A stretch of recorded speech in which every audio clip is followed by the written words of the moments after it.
That is champagne, not gold.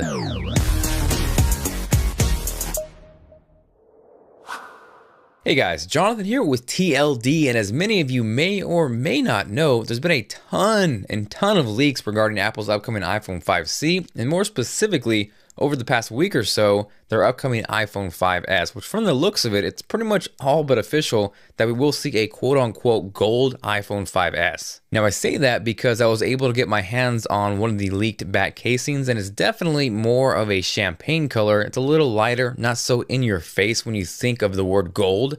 And initially, before I shot the video, I wanted to bring you a little more than just a first look at the back piece of a case. I can see that being a little bit boring, so I got the crazy idea to see if I could rip apart and dissect an iPhone 5, but put it back together inside the iPhone 5S housing. So it was tedious, but at the same time, it was fun seeing how much detail and precision goes into these pieces of technology that we use on an everyday basis and sometimes take for granted.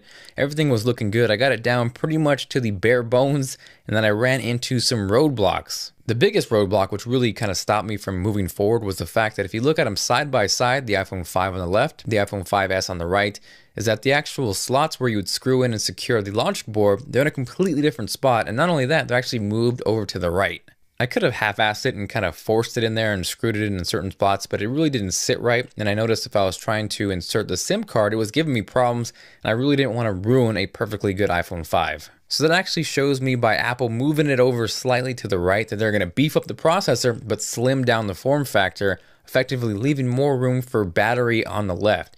If you notice, right now on the iPhone 5, the battery kind of just goes right to those screw slots, and by putting the same battery into the iPhone 5 housing, you can see there's a little more space for battery, which is definitely a good thing. Aside from that, there was a few small differences like the inner screws towards the top. Those were slightly different as well, and you can obviously see the cutout for the flash is different on the iPhone 5S, which obviously means we should see a much improved flash. On the outside, however, everything pretty much looks identical. The lightning port, the speakers, the headphones, the SIM card slot, even the buttons are all placed the same.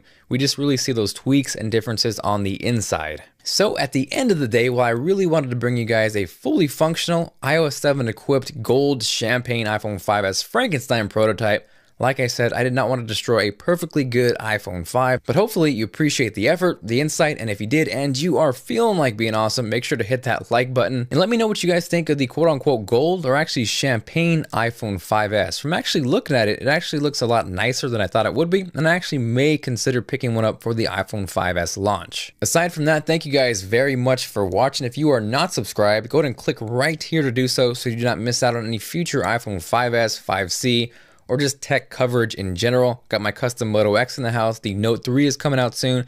It is going to be one hell of a close to 2013 with all the technology coming out. So again, thank you guys, and I will see you later.